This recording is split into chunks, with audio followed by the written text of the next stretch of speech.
Thank you all for coming.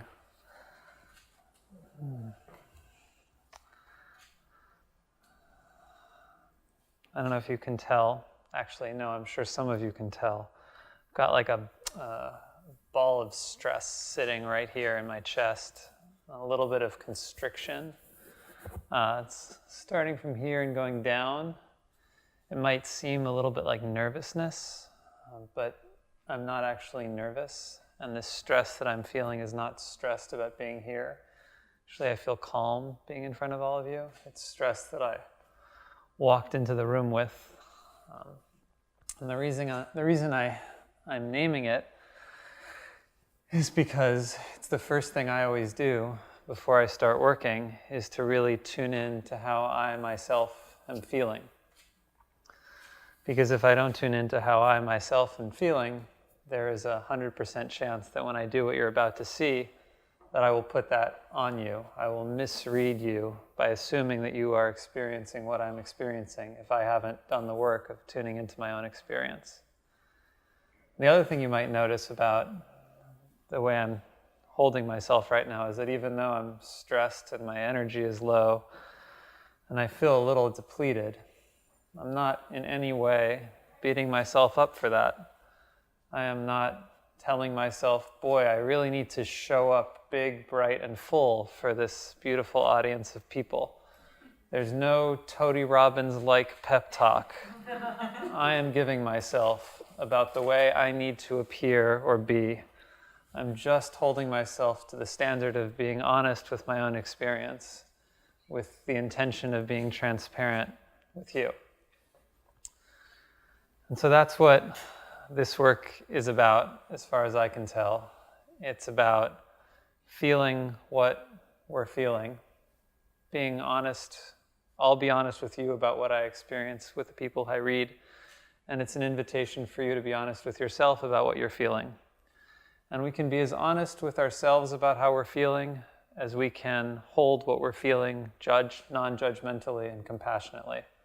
So there's an older version of me who might have gotten frustrated at myself for walking into this space so depleted and stressed.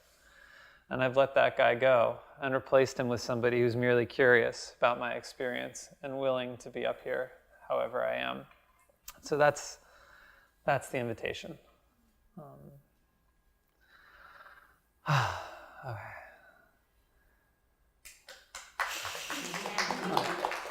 Thanks. Appreciate that, and I feel that. And then we're going to do something else for me, which is we're all going to tune in to this space so that I feel synced up. Normally I don't feel a need to do that, but because I'm feeling weak, I think it will help me to feel more comfortable. And what we're going to do is just, if you're willing, not mandatory, optional, but if you feel it, close your eyes with me for a second. And all we're going to do is just allow ourselves to feel however it is we're feeling right now. We don't need to make any adjustments to it. You might feel it in the physical body. Just how's your body feeling right now? Are you flowing? Are you tense? Are you energetic? Are you weak? Are you a mix of all of these things?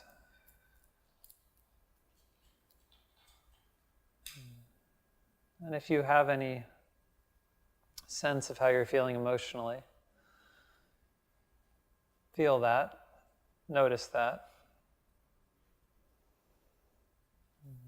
whatever that is. And you might not have much access to your emotions right now. That's fine. Just feel what it is to not have access to that place.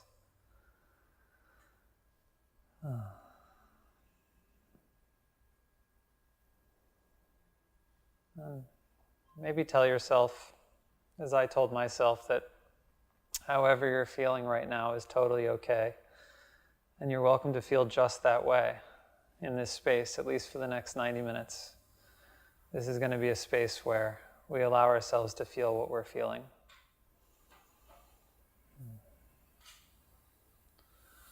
All right. And with that, Let's just come back to the room, back to my voice, and when you're ready, back to me.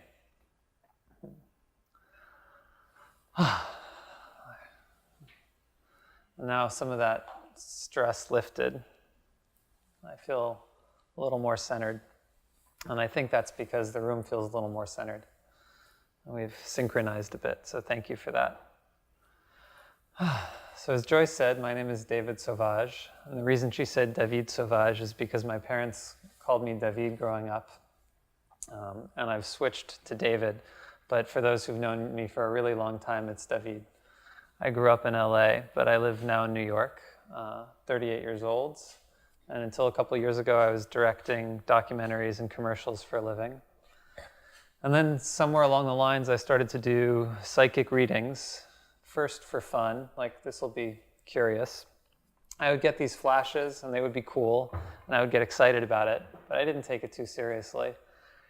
And then one day, I was doing a reading, and something compelled me to take a man's hand. And when I took his hand, I got possessed by these feelings of butterflies, like somehow I was really nervous. And butterflies is not a feeling I usually feel. So I started to describe this feeling I was feeling, he was feeling, and gave him a full rundown of everything I could sense about his emotional state. Not from looking at him, but just because I was taking it on. And at the end of that reading, he said, "That's me, that's what I'm going through." And that became a way I could consistently do readings for people that felt both usually accurate and also meaningful and helpful. So I just kept going with the flow. And in the process, I've learned a lot about what it means to be an empath. So what I mean by the word empath, and there are lots of different ways you could use the word, but the way I use the word is an empath is someone who feels other people's feelings. So by that I mean quite simply, if you're at a movie theater and you find yourself suddenly nervous or anxious and you don't know why, and then you look over to discover that the person you've never met sitting next to you is nervous or anxious. That's what I mean. In this hypothetical, you may have actually just absorbed this person's anxiety. My suspicion is this is happening all the time to most, if not all of us. We are constantly in the flow. When Joy was up here, you can feel her excitement, her enthusiasm, her playfulness, her desire to connect. And my suspicion is you can't help but absorb some of that energy into your system. You are subtly changed by the emotional state she is exuding or states she is exuding. And if you pay careful enough attention to your own physiology, my suspicion is that most of you, if not all of you, could feel that. And that's all I'm doing. I'm just taking those subtle shifts that happen when you encounter another human being that we can feel affecting our physiology. I'm taking those subtle shifts and I'm paying super close attention to them. So I'm feeling a little bit of this, and then I sit with it, and then I discern what it might be, and then I try to match language to it. Then I do something else in these readings. I allow my body to express the feeling that I'm feeling fully. So whatever emotion you're having has a natural way your body would like to express it. So if you're feeling really frustrated, you might feel like going like this, if you were to allow yourself. Now, normally we don't allow ourselves because we don't want to go around the world going like this, or like this, or like this, or like this, because it'd be pretty embarrassing. And also, we don't like to generally share how we're feeling. It's kind of in our culture, not in all cultures, but in our culture, none of anyone's business. So we hide behind whatever mask is most convenient in whatever social situation we happen to find ourselves in. And we don't allow our bodies, hardly ever, even sometimes when we're alone, to express what it is we're feeling. So I'm doing that up here too. I'm having this subtle sensation of the emotion, of your emotional state. So subtle sometimes that I couldn't put words to it if I wanted to. But then I'm allowing that emotion to course through my body such that my body naturally expresses it. And then I read what my body is doing. I put language to it. So if it's frustration, I'll go like this. And if it's happy, I'll go like this. And if I'm bashful, I'll go like this. What my body is doing, I don't feel I have any control over. I could stop myself from doing it. It's an on-off switch. I don't have to do it. But once I've allowed my body to express the feeling, there's no going back. That's the feeling that will express itself. And my subjective experience is that there's no choice in the matter. So the way I do these readings is in layers. I start by what's happening right now, and then I go a little deeper, and then a little deeper, until I find myself, for most people, at something that I'll call the archetypal level. So what I've discovered through these readings is that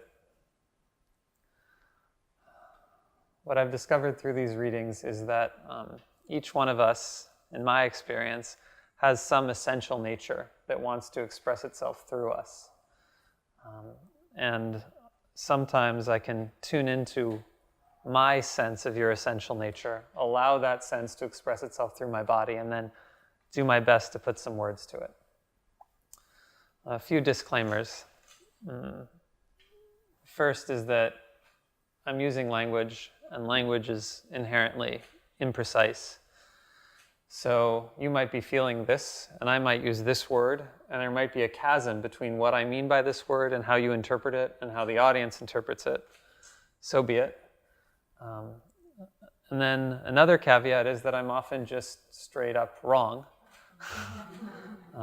I could be wrong because I'm tuning into somebody else in the room. I could be wrong because I'm projecting something inside me is putting itself on you. I could be wrong for a million different reasons. And so I ask, both for the audience and for whoever's up here, just to hold it lightly. Think of this just like a gentle exploration of what might be going on with a human being. Okay. I think that's all the prefacing I've got. So serious in here. What? Am I serious? It was serious a minute ago, right? It was serious? Yeah, it's serious. It's like a ritual. Okay, you can accept that. Okay, so I'm just going to do some picking and following my own intuition and a sense of what will be the best experience for everyone. Is there someone here who I've never met before, who's new to seeing, or at least who I'm new to seeing, who might like a reading? This is okay. With the bird on her shirt. Ariel, am I on the right side? Thank you. Okay. Hey, what's your name? Jamela. Yes. Thanks for sitting with me, Jamela. So I know a few things about you, Jamela, already, just because I see you over here. But I'm going to try my best to forget everything I know about you by looking at you and just feel into what's going on with you. And you don't have to do anything. You're fine as you are. Nothing will make it easier or harder for you. It's all good. Just give me 1 second.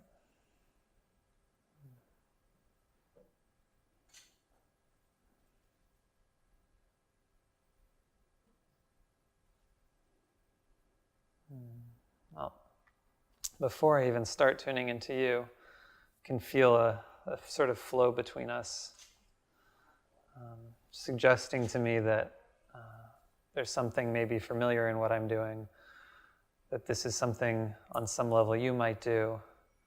I can feel something like your curiosity extending into my body.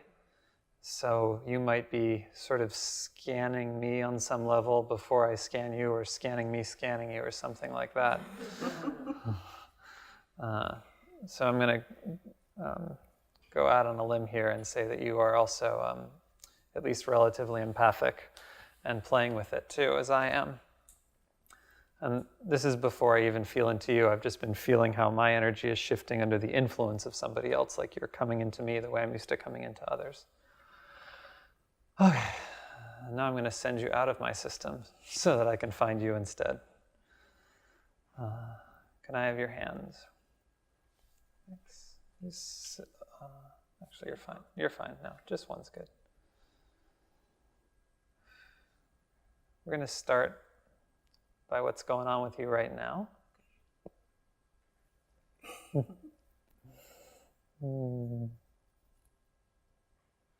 You're pleased. You're pleased to be up here.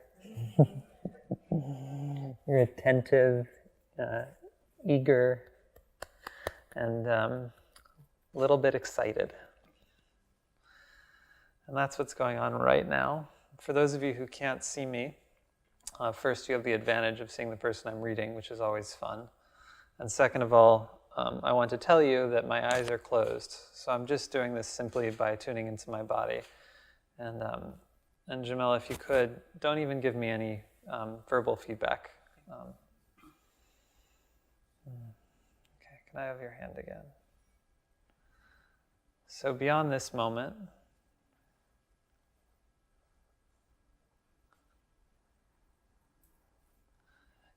feels to me like you have really been opening up lately.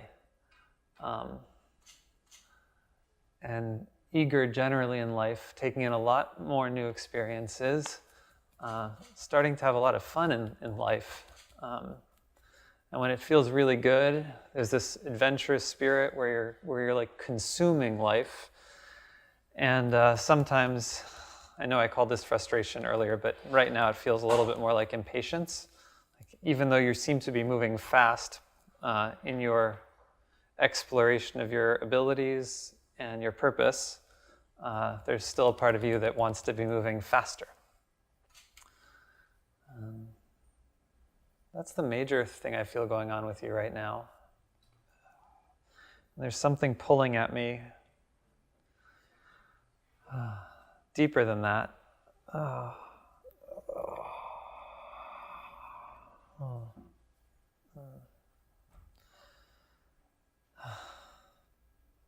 It's a really heavy feeling that hides underneath. Okay, we'll try again in a little bit.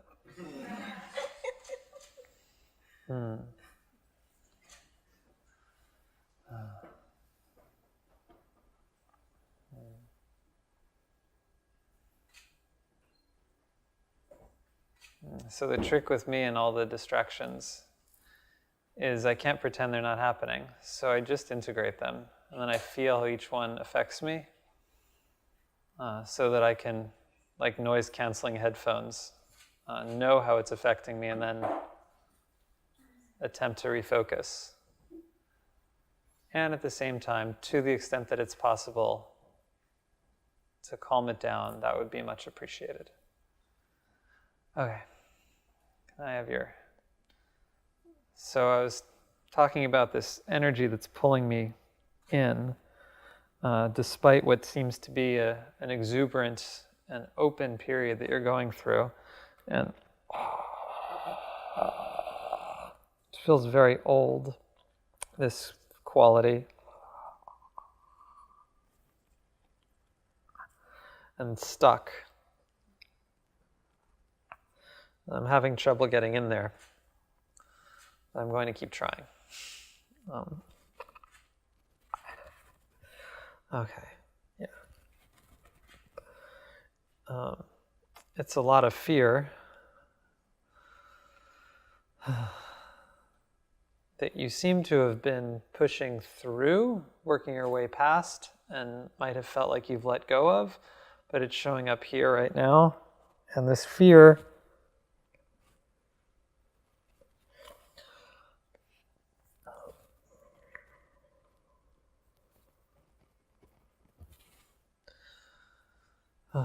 it's like it's pulling at you in two directions. I feel like it's over here. On the one hand, it's this like fear of being overwhelmed, it seems to me. I might be saying that because of a sense of how sensitive I felt you to be at the beginning, or I might just be getting that independently, and those two stories line up. This fear of being overwhelmed that has in the past, but doesn't seem to be now, constricted you from shining as brightly as you appear to be now. And then this other thing that goes beyond feels very deep and family oriented.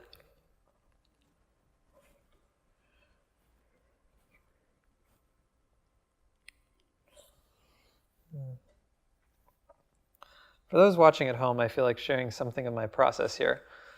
I'm feeling into this feeling that I can't quite put words to.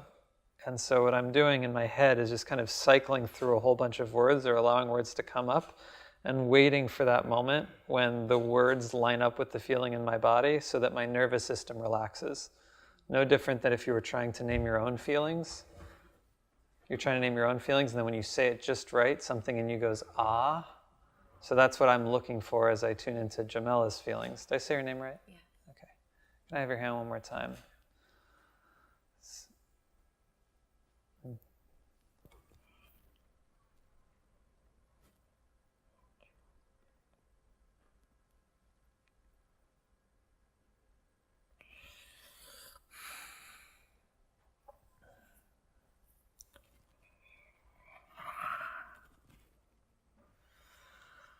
Oh, it's a stickiness, like being locked into a family dynamic that you can't break out of,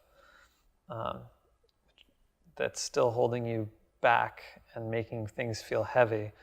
So my suspicion is that in order for you to have come into yourself, as I sense you have been recently, you've had to put aside some of your old roles in your family and maybe even step away. And that would be, if I'm tuning into you correctly, a really healthy thing to do. You've needed this separation and it's been really good for you and it continues to be good for you. But the stuckness of the family dynamic is still present within you, and holding you back a little bit.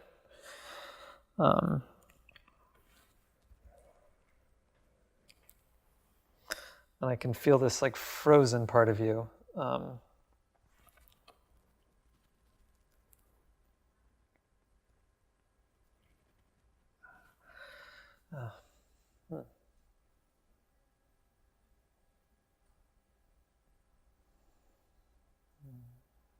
Do you have an older sister? No. What I'm feeling that made me say that is just this, almost like this semi-tyrannical dynamic where you had to contain yourself.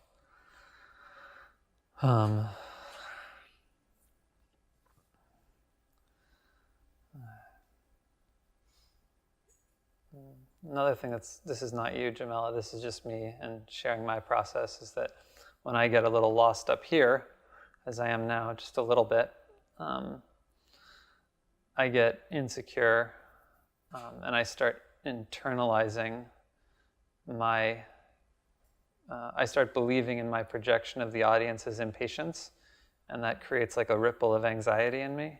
And then there's a part of me that wants to push myself faster, which doesn't do anything. So I just sit with this like anxiety that I feel around the audience, keep feeling it, keep accepting it, and then go back and try to be patient with myself.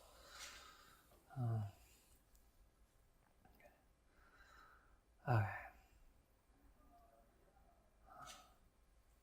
All right. And that gave me that brief pause gave me a sense of what's going on here, which is that it's not in our benefit right now. While I do feel like it's safe for me to look in and I don't feel like you're blocking me, and I do feel like I have permission here, my sense is that delving into these dark corners in your family's dynamic is not what's called for now, and that what you've been doing by pushing through by going out on your own and exploring on your own and asserting your independence is what's called for. And the reason why I'm getting stuck here is because it's not in service to you to get you to look at that yet. And just to continue to encourage you to keep marking out on your own. And now as I say that, now I feel relaxed. It's like, okay, that's what needed to be said. And so I'm going to go below this stuckness into what I experience to be your essential nature. And who I believe you'll find yourself to be at the when you've made it to the other side of this exploration. And that's something of the word that comes to me is mystic. So while you have all this, you have a lot of energy flowing through you now, I think maybe when you settle over time, you'll find that you're relatively calm by nature, and that you're here to take in some really beautiful truths and hold them really lightly and offer them to people. You seem to have, maybe not yet, but soon, a really effortless relationship with truth of the higher variety. And Jamela, if this feels true to you, what I've said, and again, if it doesn't, then we just let it go, but if it feels true to you, then I would just make I'd give you just the following bit of emotional feedback, which is what I was saying earlier, which is like, you're right that it's the time to break out of the past, and that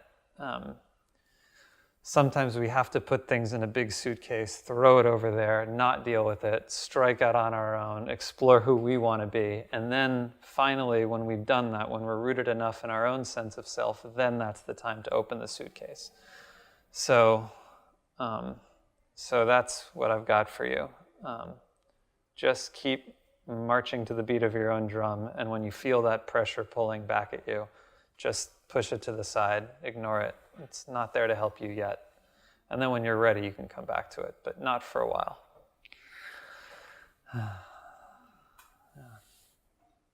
Before you sit down,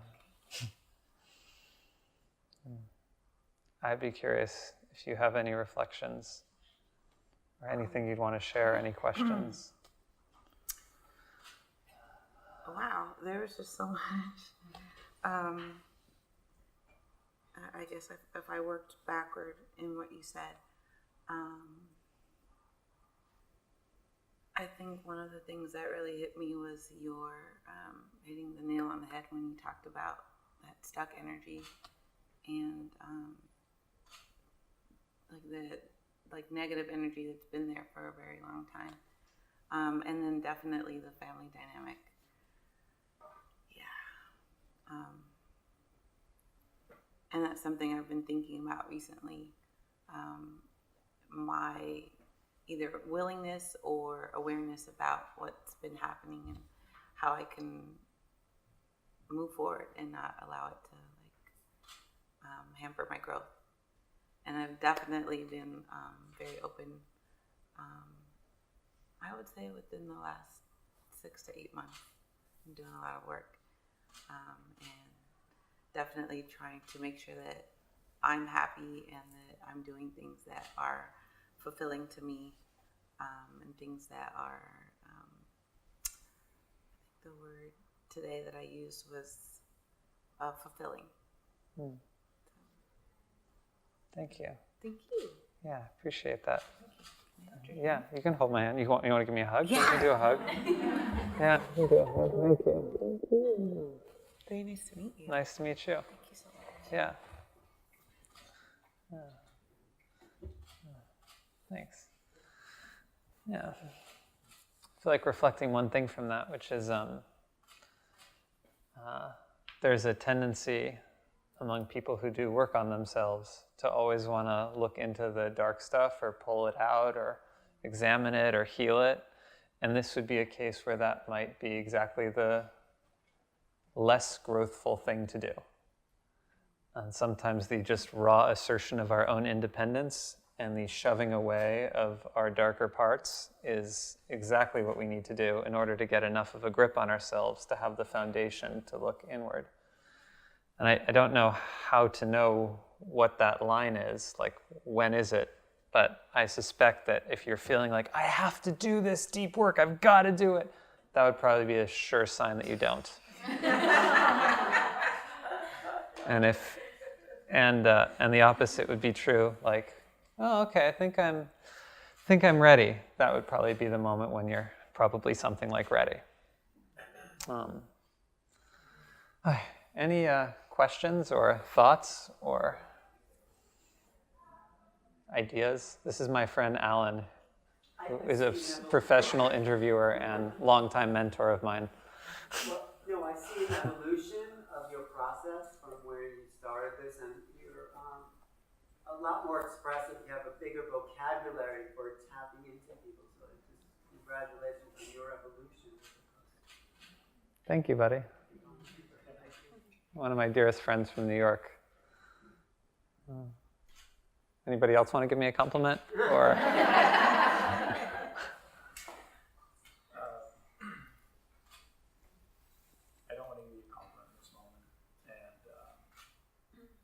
I accept insults and critiques. Did you notice it was always through like touch that you were able to drop into another person, or is touch necessary for you? Touch is definitely not necessary. Touch is my insurance policy. So because there's so much coming at me, I use touch to be like, I'm tuned into you.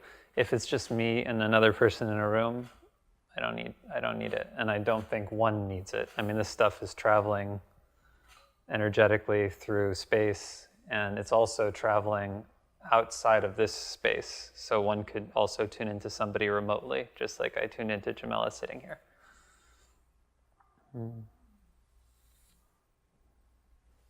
More questions? They help me reset. And yeah. I just think it's stunning. Oh, thank you.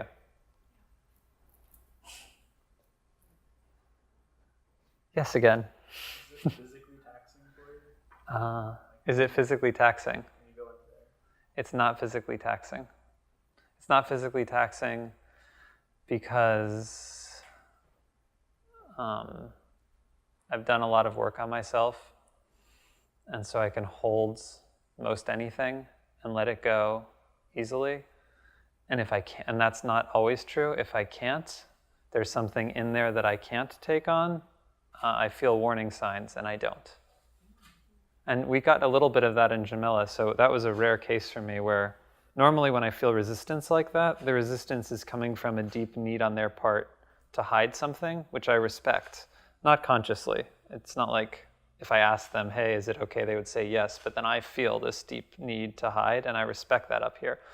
In Jamela's case, I didn't feel that need. I didn't feel blocked off from her. I felt like she was open to me feeling whatever there was to feel, but I kept feeling this resistance. And I think that was because on a deeper level, it just like wasn't necessary for her to drudge that up. Had I kept pushing, I might have encountered something like exhaustion or like, ugh. Yeah. Yeah, when you're analyzing yourself, isn't it difficult to get back to that space where you're able to touch into the other person's feelings? There are two things happening when I'm analyzing myself, and I think you might have conflated them. Feeling what I'm feeling is the same as feeling what they're feeling. So if there's a disturbance in the room and I feel like, or whatever, suddenly self-conscious, that appears in the same way that Jamela's feeling appears in my body. I've just done enough of this, and anyone could do enough of this, tuning into their own experience to be able to distinguish what's mine and what's yours. It's just like somatic self-awareness. And then the thing I think you might be pointing to is that I am switching with a lot of fluidity between like the analytical mind, where I'm conceptually grasping what things are, and the intuitive mind, and I'm just like going back and forth. And I don't know why that gift has been given to me, but it has, and I just get to play with both really fluidly. Yeah. Okay, I think this is going to come out as a multi-part question. So, do the people that you engage with just in life know that this is a thing that you do? And for those that don't, do you do that thing with them? And when you do, how do they respond to that? And I noticed just in terms of both you tuning in, and then, because I noticed myself do it, the eyes closed to be able to get clear and speak in a certain way. Yeah. Do you mean this thing by like feeling what they're feeling at all? Because this, yeah. Feeling what they're feeling, but being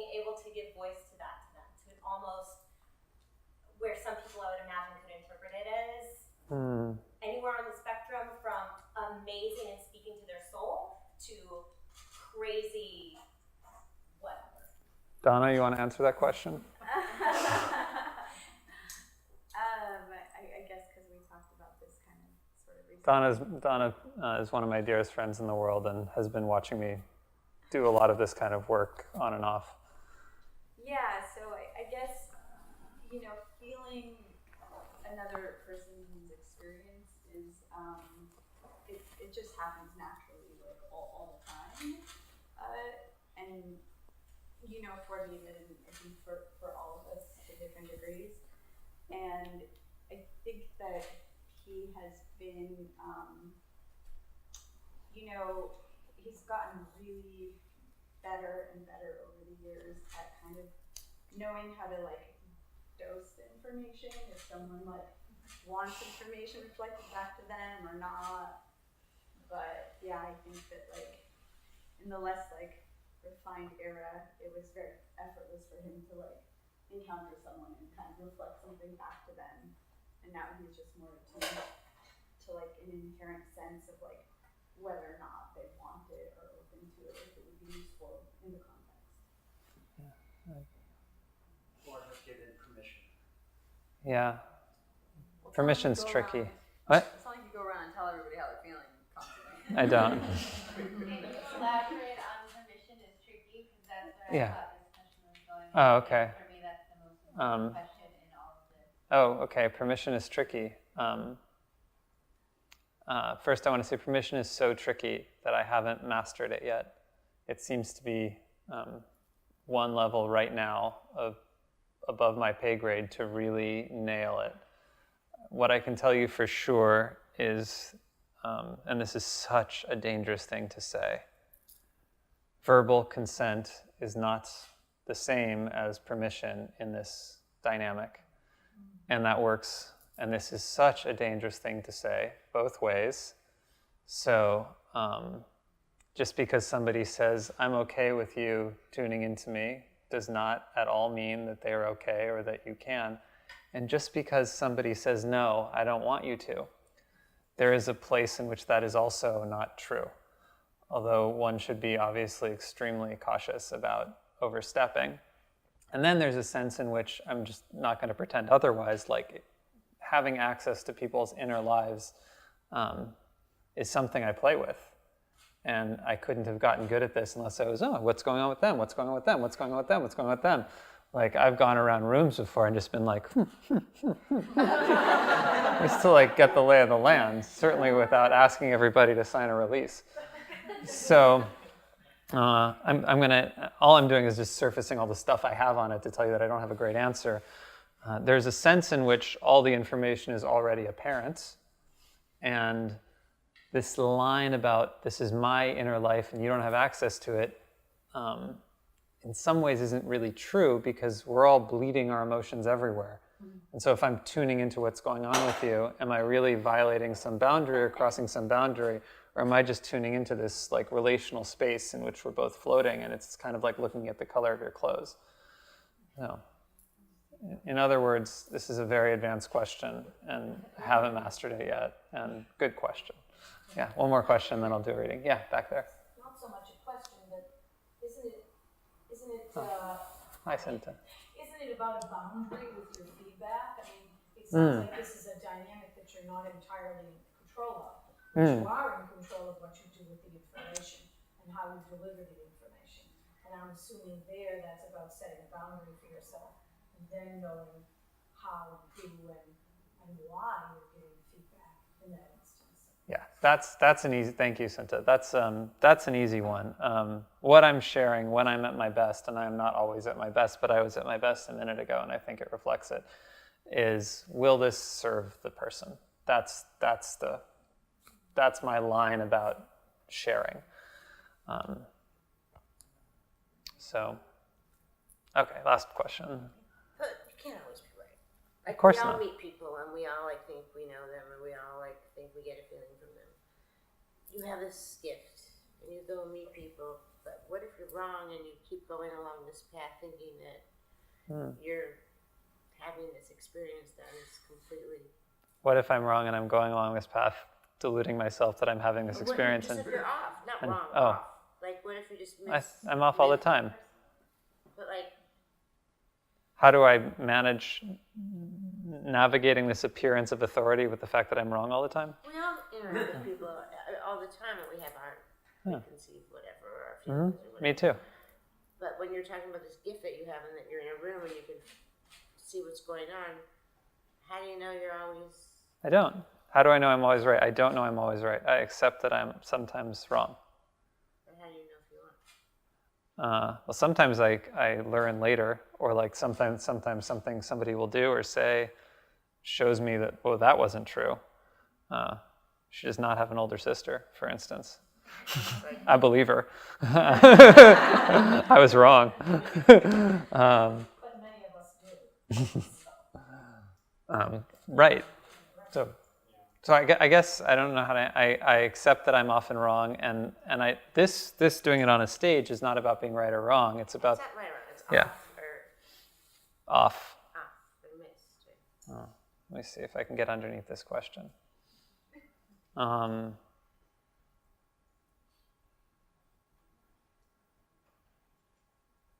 I get out in front of myself sometimes, inevitably, and as do we all, assuming I know things about people that aren't true, and then acting accordingly, and then learning that I was wrong, and then trying to correct, and then accepting that I made that mistake, and that it's probably not a big deal, and that I'm human.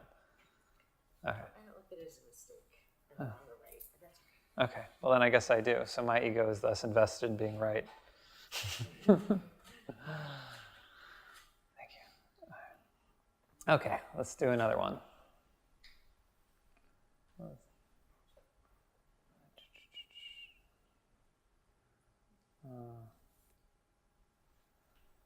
I'm going to go with one of the only two men raising his hand. Yeah, you. Yeah. I was raising it very low, too. That might have been why I picked you. I really like that your socks are not matching.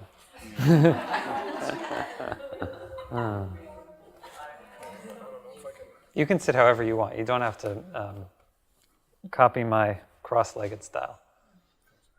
Okay. What's your name? Monty. Monty. Give me 1 second, Monty. All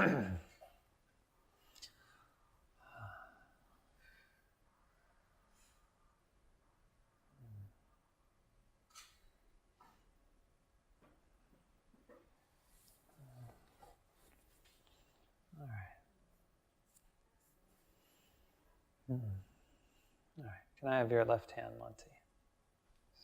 Just feel like doing it another way. How can we do this? Wait. Never mind. We'll do it this way. Okay.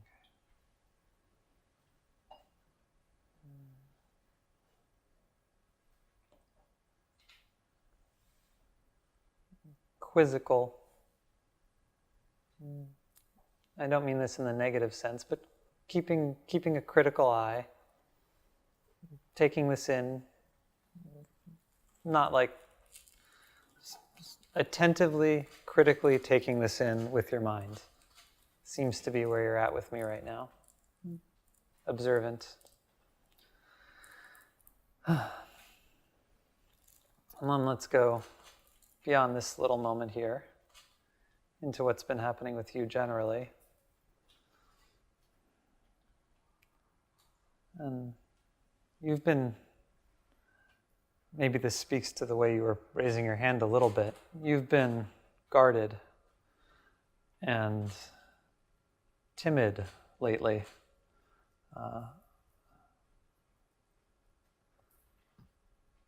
Taking things slowly and a little bit afraid.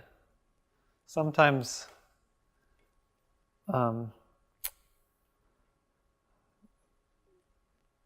more seems to be coming at you than you want to do, or you're not sure. And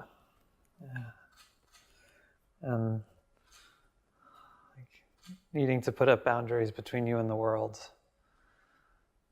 Protective. Another thing that seems to be going on with you, this is one of my specific guesses, it seems like you've been meditating a lot. And if you haven't been meditating a lot, exactly, you've been doing meditative-like things. I can feel the recent cultivation of stillness in you.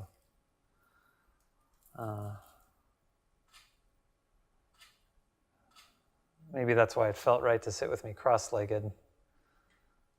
Like maybe also in the last 6 months.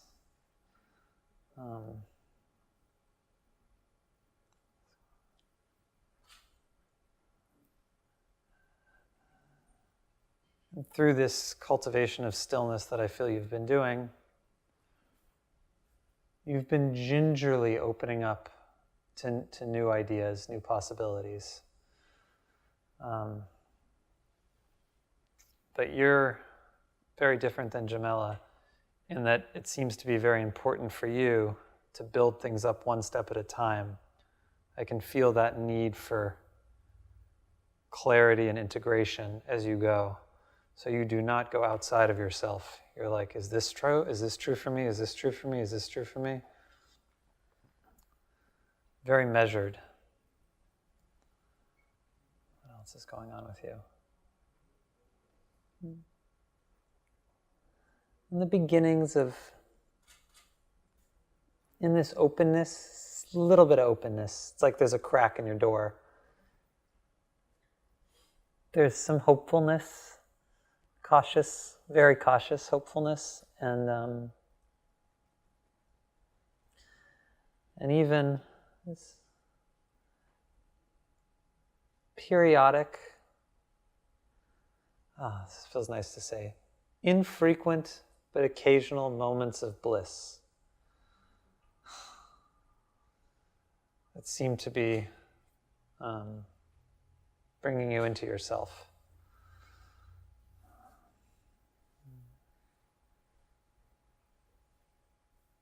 And that's what seems to be going on with you lately.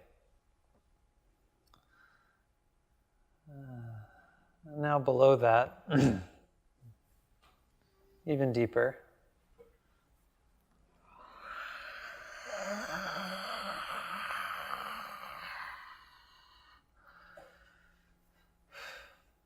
it's really hard to spot, and I didn't see this at all in you, but I feel it when I feel into you. There's a ferocity in there, and it feels physical. I have the urge to do boxing or martial arts. This ferocity wants to express itself through your body. It's like anger that wants to be channeled physically.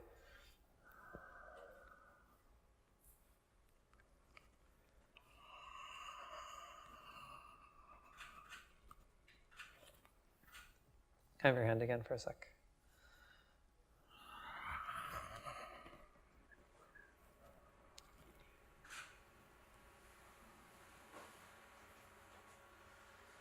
You're so contained, at least you were in the 2 minutes that I spent time with you before I closed my eyes, or not even. Very contained energy. But in there it's not contained. In there it's kind of intense and bordering on wild. You channel it maybe through martial arts, or you want to. And then at the level where it's not contained at all and not being channeled, it's this like lion-like energy. And as I say that, I can feel my own body relax, having named what I feel you're feeling all the way down in there. And a lot of physical strength and a lot of need to express that. And even below that,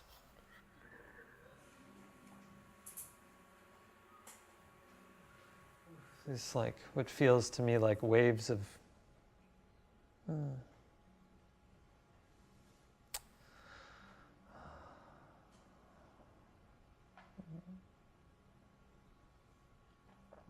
The reason I'm pausing right now is because when I come into something that feels so familiar to me, I start wondering whether I'm projecting it. So I'm extra cautious about saying things of you that feel so true of me. Everything I've said so far of you doesn't feel true of me. But this is so true of me that I'm suspicious of my saying it. But I'll say it anyway. Feels like waves of grief running through your father's line. That your father, and this is so true of my father, so again, projection alert, but that your father is carrying so much and that you are carrying it for him. And what it feels like is grief, like your father's grief. And I would be curious when I'm done to hear the extent to which he is carrying unprocessed grief. Whether or not he's alive, I don't know. Actually, could you just tell me just one word? Is your dad alive? No. Okay.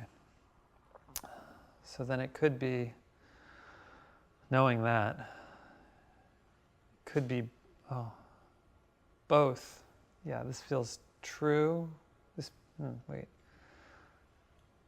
It could be your grief. Yes, it could be your grief that I'm tuning into as it relates to your father having lost him. And or it could be grief your father was carrying that you are now carrying for him.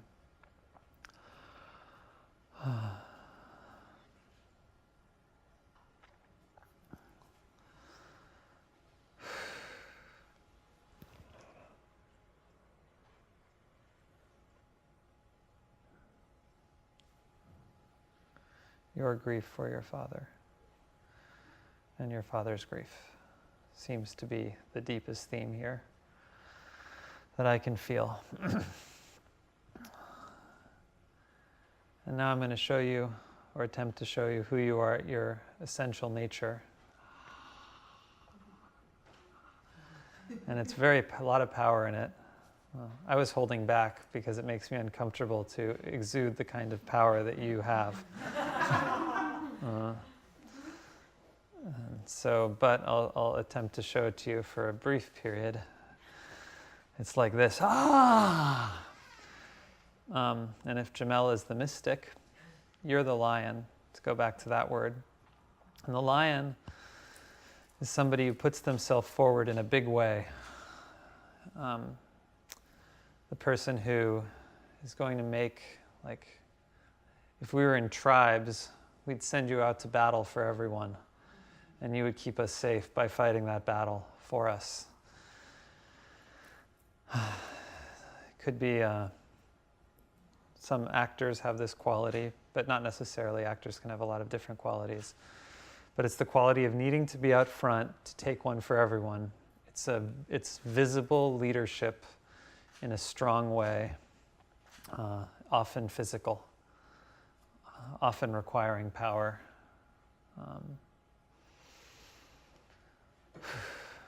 And that's what seems to be living there under that grief.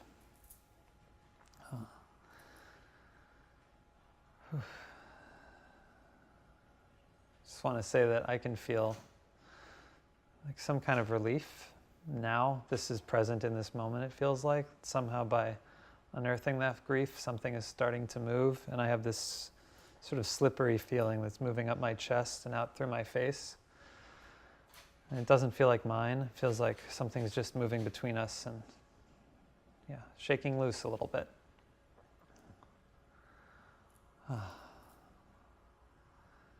So, just to offer you very gently, because you seem to be very much,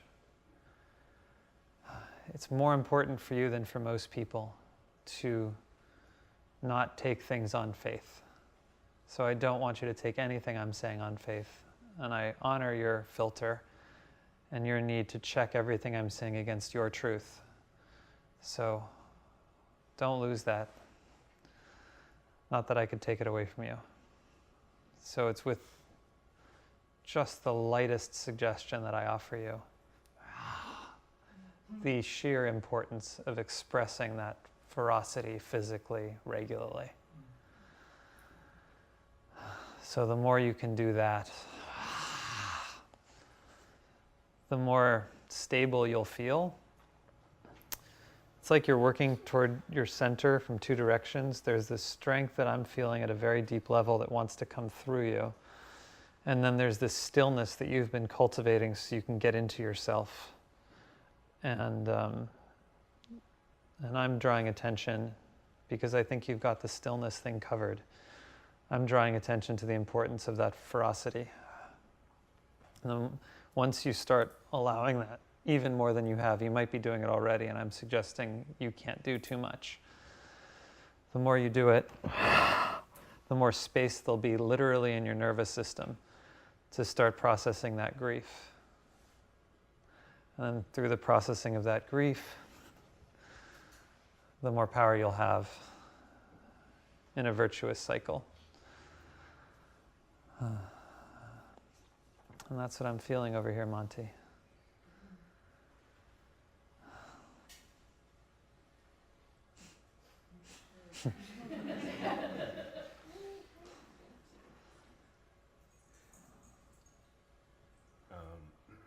Should I talk? If you want. But if you don't want, you don't have to. But I want you to. Yeah.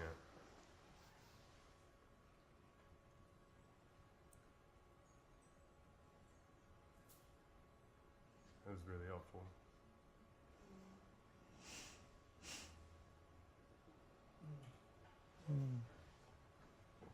That feels nice to hear. Do you have it in you to talk about your dad at all? You know. Yeah. He passed away in December. And,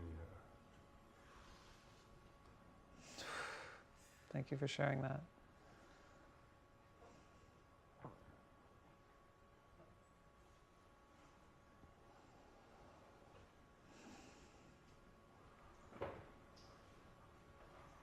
there's a lot of messy cleanup.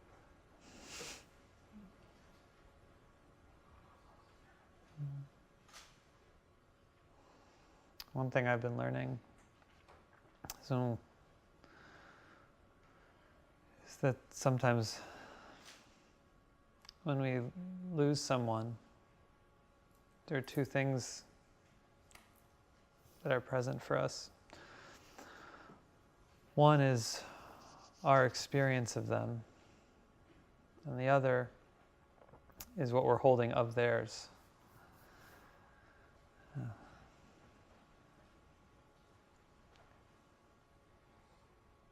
And so, don't know why I'm saying that, other than you're carrying him. Been thinking about that a lot.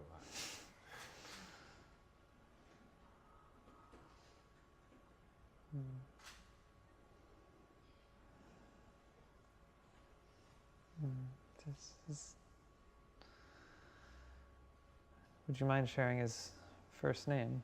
Travis. Travis? Travis. Yeah. Travis.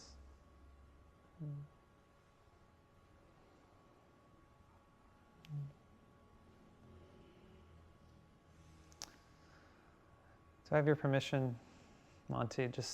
I'm not going to check into where he is now, but I would like to tune into him as he was alive and see what I can feel about him. Mm-hmm. Okay. Travis? I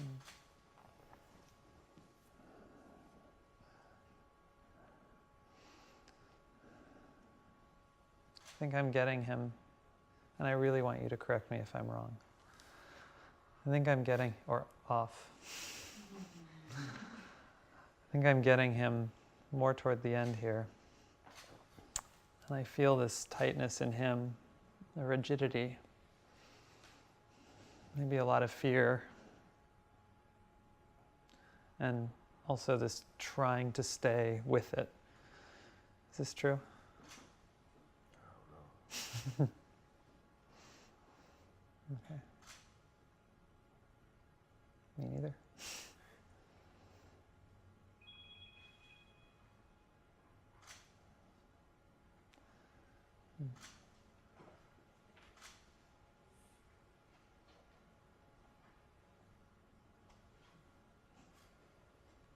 Anything coming up for you now?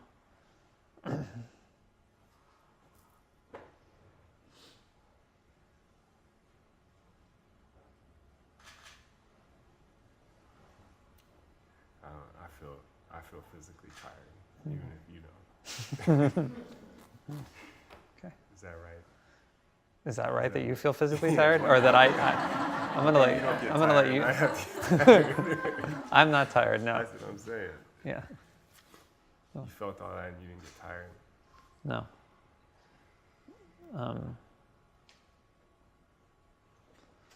But that is not at all to dismiss the fact that you would get tired from this, because that's a lot. And I'm just sliding into your experience and then sliding out. And to the extent that some of this grief hasn't yet been fully felt or processed, there's a good reason for that. Maybe because you need to function in the world. Maybe. And so it hasn't been fully expressed. Maybe. And then when we bring attention to it, your body's like, I need a break. It's perfectly normal.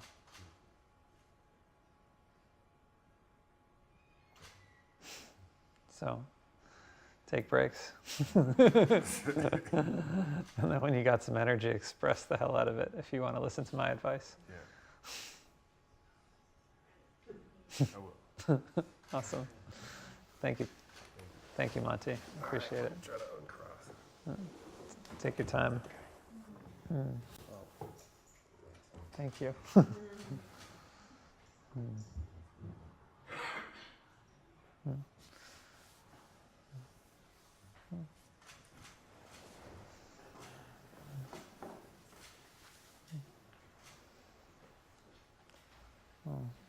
Thank you. And thank you for helping.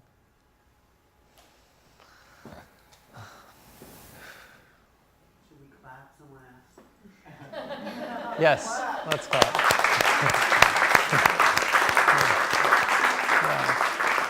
Yeah. Thanks, Ellen. Yeah, I feel sad now. And a lot of sympathy for Travis. And a lot of sympathy for Monty. Anyone have anything they want to share or that came up for them with this? Yeah. It was just beautiful to witness, so thank you. But, it's like being courageous really is what comes up. To be able to share that on both parts so that we can all experience the exchange. Thank you. Yeah. Yeah, I do feel like it's healing for all of us as we witness each person's emotional expression. I feel like whatever I see pieces of whatever I'm feeling in each of their things, and as you guys are putting voice to it, that it's giving a voice to parts of myself. Yeah. Monty, I could also see a stability and a stillness, solidness in you. I saw it actually the moment I walked in here tonight, and I felt drawn to you in that way because you have a sense of stability to your nature. When the word grief came up, I felt like there was like that hidden ball of rage almost a little bit, but usually under rage is grief. I don't know, that's what I've heard or sensed. But it was just, my heart felt for you with this loss that is so recent. And I think probably everyone here wants to give you a collective hug. And to honor you and love you. Thank you. Yeah. I wonder how much of a tradition is for sons to carry on their fathers, like a legacy almost. That heavy, but there's something that's sort of passed and they carry into that. Well, I'll just talk about my own dad. So much of my healing has been about my dad. He was born in a barn in 1944 in the south of France, and my grandmother, his mother, lost her whole family in the war. And my dad grew up ignorant of this. They didn't even tell him he was Jewish, let alone what had happened to his family until he was 18. And so my dad grew up with all of this grief around him. And my grandmother, as far as I know, never processed it. If she would spend hours by herself crying, neither my dad nor my aunt or uncle saw her. So she just held it really tight, and by the time I met her many years later, she just died when I was 16, so I knew her fairly well. She was this tense, bitter, difficult woman, and I went through years of depression of the darkest kind, and working through my depression, I discovered that what I thought was me just being sad that I hadn't succeeded in my chosen career path was actually just me carrying all of the grief that my dad had carried from his mother. And so to release my own demons meant releasing his, and actually meant releasing my grandmother's.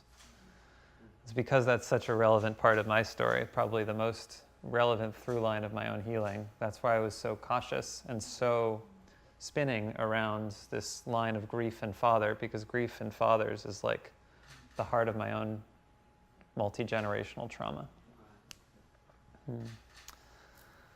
Yeah. How were you able to release that? How was I able to release that? That's such a good question. How was I able to release that?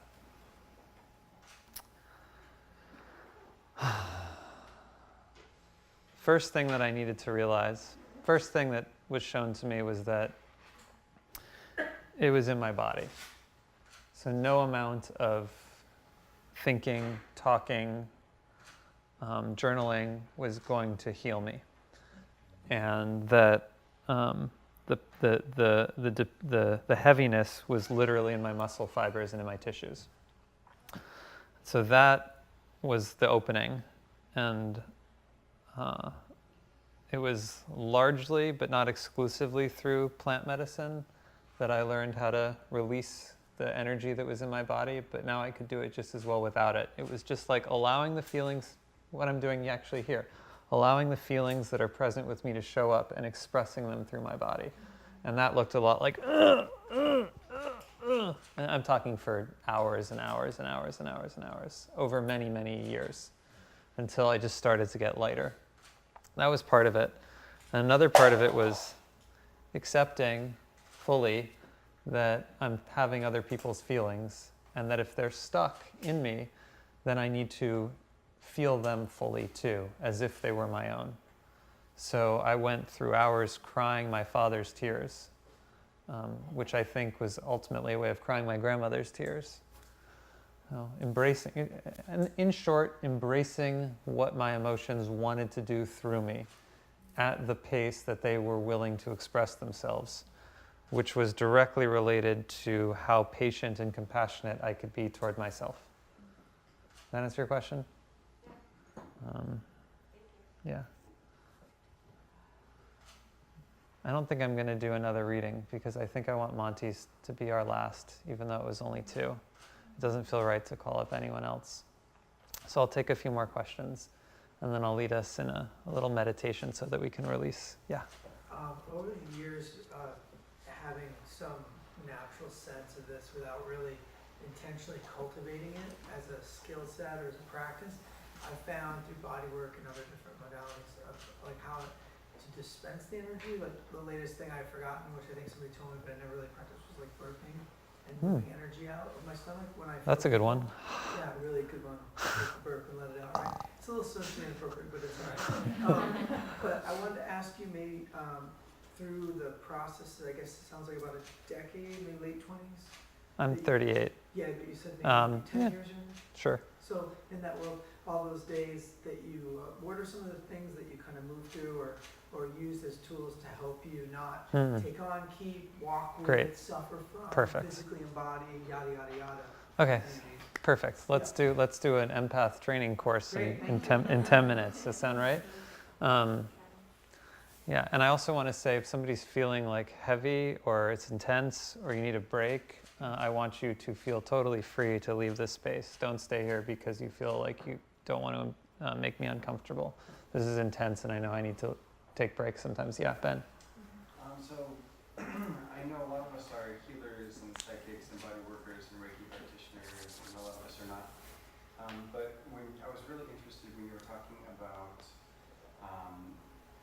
feeling things in the body.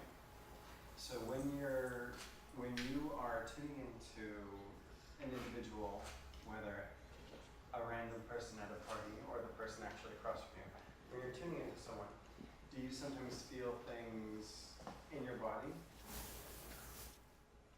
All the time. So I'm gonna sync those two thoughts together into a little exercise. So first, let's start by having our eyes open, as we already do, and just see if you can sense the energy and the vibe in this room right now. Just taking it in without putting any words on it. And I'm going to just take you guys through an exercise that I do every day to release all the stuff that I pick up. So in my experience, it's more important to release the stuff that you pick up than it is to protect yourself. And so this is how I release the stuff I pick up. So in an ideal world, you want to have your feet on the floor, which means that if you are here, you can put your feet on the floor that way, or standing works just as well. Or you're welcome to take the stage as this man has done. And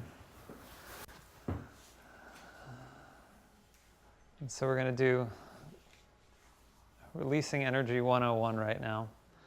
But we're going to start by closing our eyes and just taking once again a note of how we're feeling. Paying particular attention to how heavy or light we feel. Sensing if we can, and maybe we can't, if there's something in our field that doesn't feel quite like us.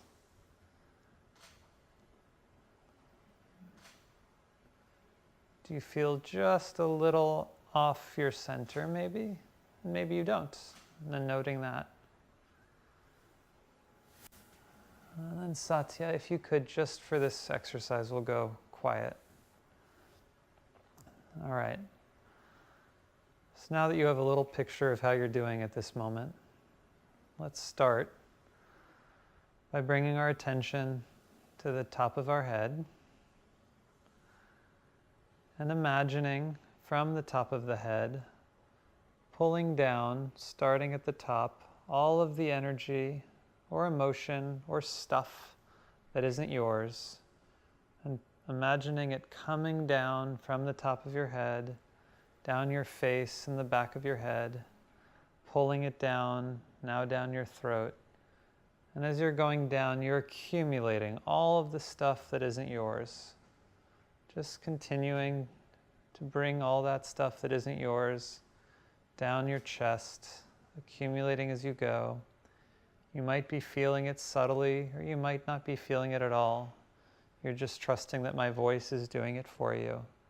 Pulling it down, down your chest, down toward your stomach, and down, pulling it down into your hips, all of this stuff that isn't yours that you've accumulated tonight.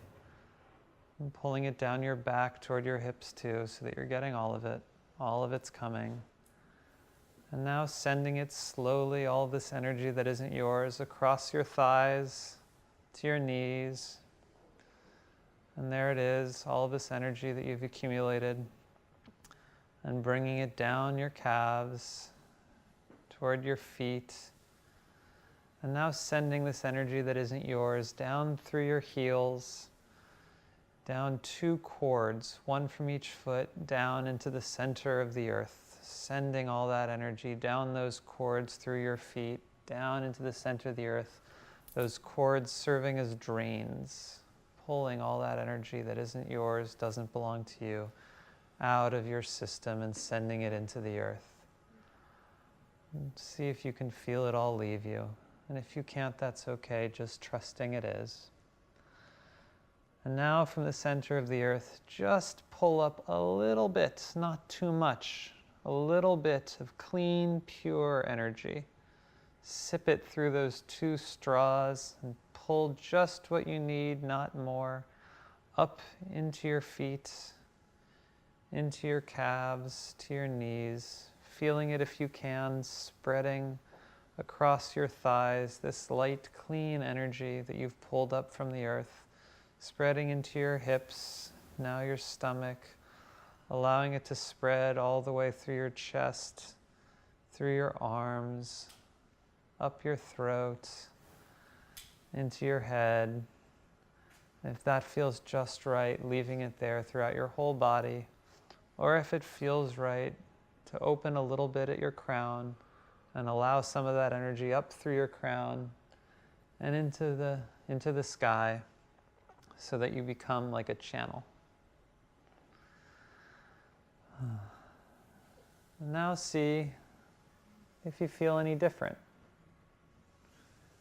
Do you feel lighter at all? More centered maybe?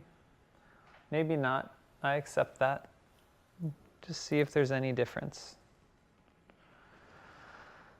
And once you've made that little note of any differences, start bringing yourself back to this room. I like to rub my hands or my arms, whatever feels good to you, to touch your body, to bring it back into this space. Rub your fingers together if that's right. And then when you feel like it's the right moment, coming back to me in this room.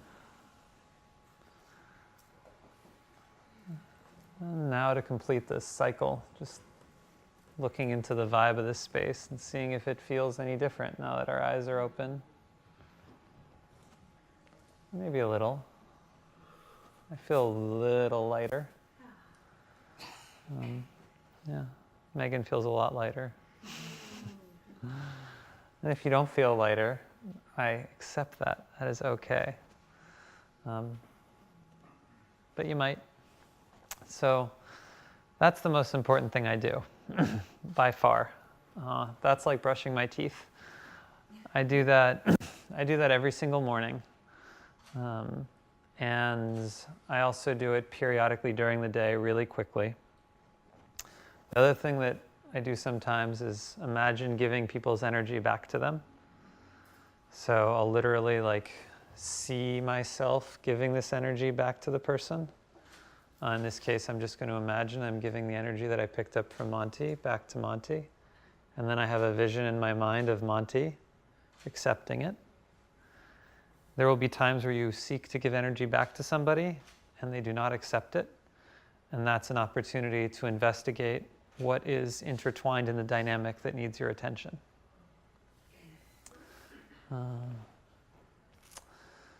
Yeah. And then I also do physical things sometimes like this, just to like wipe myself off. And then here are tips that work for people that don't work for me, but I know work for a lot of people. Animals.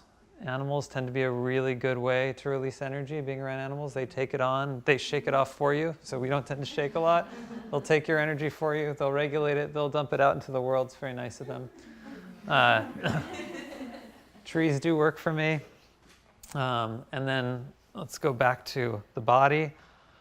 Burping, breathing. I like burping. I don't burp much, but you're going to make me burp more. Like tensing and releasing my muscles. All of this, just to like keep myself clean as a vessel. So that's the most important. I think it's, there's also many things one can do to protect oneself, and I'll talk about that in a beat. But I like the thought that my job is to release what I pick up and not necessarily to protect myself.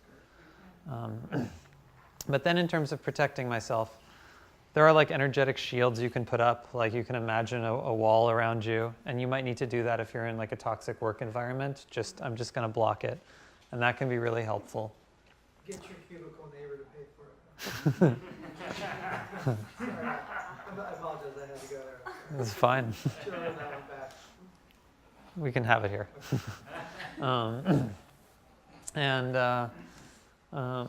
What else do I do? Lots of other stuff. I have a class online. You can buy it for $40. My website, empath.nyc. I talk about all this stuff for 6 hours. The most important thing I do. By far, the single most important thing I do for not getting stuck with other people's energy in a way that doesn't serve me, by far, is sitting with my own guilt. So what happens when you're an empath is that you're really tuned in to other people's emotional states, and that very easily means that you feel a sense of obligation to alleviate their state. Maybe because you care about them and you know what they're in, so you want to regulate it for them, or maybe because in order for you to feel calm, you need to make them feel calm or make them feel good. And this is an endless loop and will drain you 100% of the time if you don't have a way to step back from that sense of obligation. And when you do step back consciously, you feel the urge to help somebody in some way or be present with somebody, and then you feel another sense that it's too much, it's costing you. And so the only way to work through that conundrum is to sit with the guilt that arises when you deprive someone of your sense of what you owe them. So that's the most important thing I've learned from all of my empathing. Yeah. What about food and water? I'm in favor. When? Do you have a ritual, like before, after?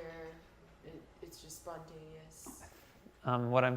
For me, food and, I drink, I aspire to drink a lot of water regularly. Like I get glasses and then I tell myself I'm going to drink them and I don't. So exactly, thank you. Here's a perfect example. So I do feel like water is essential. But I'm not in total integrity when I say that. And what I'm hearing so food and water have not been that central part of my empathic journey. So I don't have much to say, but what I'm hearing from your question is that it's an essential part of yours. And I would take that very seriously. So what arises for you is essential for you is to be treated as essential. Yeah. Hey, Gina. Hey, David.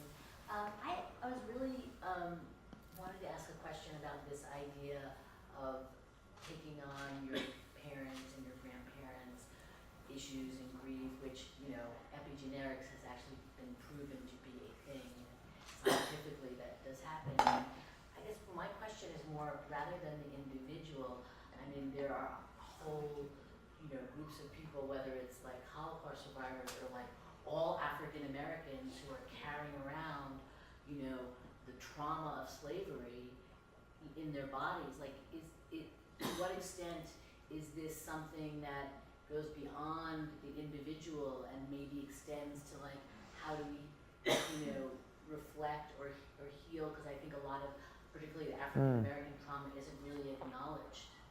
And there's power in acknowledging the trauma and the things that we carry and how it affects us, whether it is Holocaust survivors or other kinds of group traumas. I was just curious. Yeah, there is no such thing as the individual. There's just the periodically useful and then frequently counterproductive illusion of such. And when we think about healing, we have accidentally absorbed Protestant capitalistic understanding of self-reliance and put it on healing. But that's not the way healing works. There's no trauma that's somebody's own that isn't somebody else's, and we're all swimming in each other's emotional lives and pain all the time. And so the Jewish trauma is one that I know well, but the Jewish trauma is also a German trauma, is also a Polish trauma. And the African American trauma, one that I know much less well, is also an American trauma, and it's in us, it's in me, to the extent that I am unconsciously participating in its continuation. I am in it too. So I guess what I'm saying is, like, trauma healing seems to be individual and is not. Yeah. I have a question regarding the distinguishing between what's yours, what's mine. Like, when you were sharing your family's history, it just stirred up so much in me, and I'm questioning, like, is it triggering something in me that I need to look in for myself, or am I just feeling you, and I really have no tools or process for distinguishing that? Two parts. One, I can't let you get away with the word need there. So what we know for sure is it's triggering something in you, but that doesn't mean you need to look at it. It's okay to just be triggered and not look. And so I want to let you off the hook again, as we did the other weekend. And I can tell you how you can know what's going on. I'm going to exaggerate what you just said. Something in what your story brought up a lot in me, and it's something in here is going on, and I wonder if it's me, or is it possibly you? And the intensity with which you spoke around your own experience tells me quite strongly that my story has a parallel in you somewhere that is waiting to be looked at, not that you merely took on my feelings. And the reason I know that is because of the resonance of your voice when you were describing it. You felt and sounded more embodied. Simple, another way of looking at it is I say, I'm wearing a black shirt. Something in me constricts and I can't own it as much. I say, I'm wearing a white shirt. Something in me relaxes and I own it easily. So when you started to say, there's something coming up in me, I could feel that was you because it was coming from that resonant place. Okay. Last question, and then I'm going to wrap it. Are you of the belief that Gaia, Mother Earth, holds our trauma like within the crystalline grid? So to the extent that we feel it, like, for example, when I go back to New York, when I go down to downtown, I'm very sick when I'm there at ground zero. My body, I can no longer go there because I feel so deeply the pain. And I think it's coming from the earth. It's not coming from the people around. Do you think that that's something in my head, or do you think that the earth is bringing up that trauma or more fields or many places? I gotcha. Yeah. So I'm going to use the same standard here that I used with the other question, which is like, as you're talking, I can feel the intensity of your connection to the pain of the earth. And far be it from me or for anyone to tell you that that's not real. So the way, like I sort of described with Monty, I'm a big believer in trusting your own experience and your own guidance and not letting anyone's sense of something true override yours. So I don't know whether the earth's holding trauma in a crystalline grid or not, but I know that you feel that for real, and I would never question that because it seems like it's coming from a place of knowing in you. Awesome. Okay. So